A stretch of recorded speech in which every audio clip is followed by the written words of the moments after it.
Hello friends, હું છું Anjana Panchal. Welcome to my kitchen. Friends, આજે હું બનાવવા જઈ રહી છું બ્રેડના ગુલાબજાંબુ.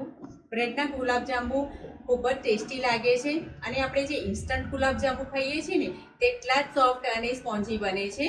તો ચાલો આ ગુલાબજાંબુ કેવી રીતના બનાવાય છે તે જોઈ લઈએ. સૌથી પહેલાં તો ફ્રેન્ડ્સ, તમને જો મારી રેસીપી સારી લાગી તો પ્લીઝ મારી વિડીયોને લાઇક, શેર અને સબસ્ક્રાઈબ જરૂરથી કરી દેજો.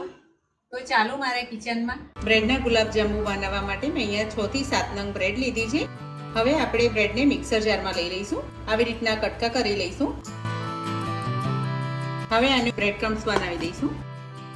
બ્રેડને અહીંયા મેં મિક્સરમાં પીસી લીધી છે. હવે આપણે દૂધને મલાઈ સાથે નાખીશું. થોડું થોડું કરીને દૂધ મિક્સ કરીશું. થોડી દૂધની મલાઈ નાખી દઈશું.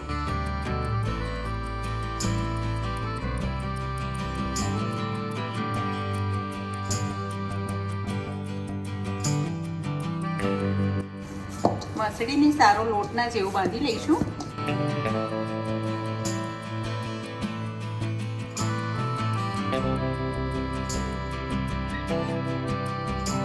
હવે ઢાંકીને 5 મિનિટ રેસ્ટ આપીશું. હવે આપણે ચાસણી બનાવી લઈશું. ચાસણી માટે મેં અહીંયા 2 કપ સુગર લીધી છે.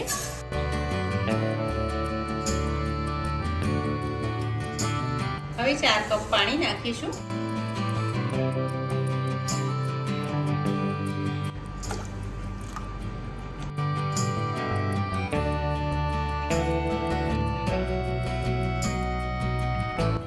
હવે ચાસણીમાં થોડું કેસર ઉમેરીશું. 2 નંગ ઇલાયચી નાખી. ચાસણી આપણી ઉકળે ત્યાં સુધી હવે આપણે લોટ જોઈ લઈશું.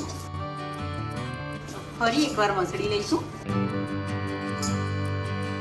હવે એના સરસ નાના નાના ગોળા વાળી લઈશું.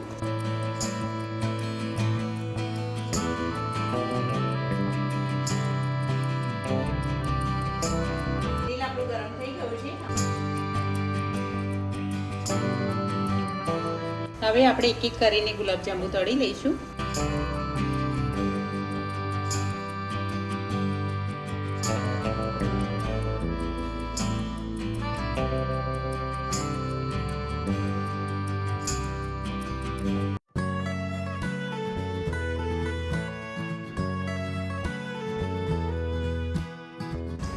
ગોળાને સરસ બ્રાઉન કલરના તળી લેવાના છે. આવી રીતના બધા જ ગોળાને આપણે તળી લઈશું.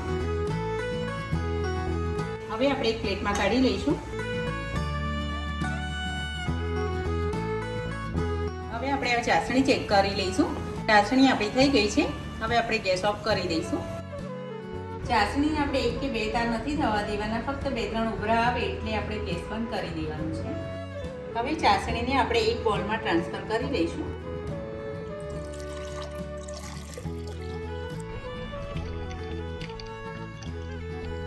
હવે આપણે જે ગુલાબજાંબુ બનાવ્યા છે તે ચાસણીમાં એડ કરી દઈશું.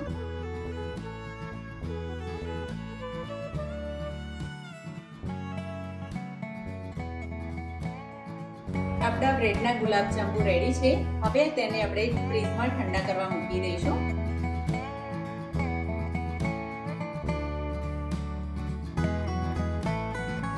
રેડી છે. હવે આપણે તેને સર્વિંગ બાઉલમાં લઈ લઈશું.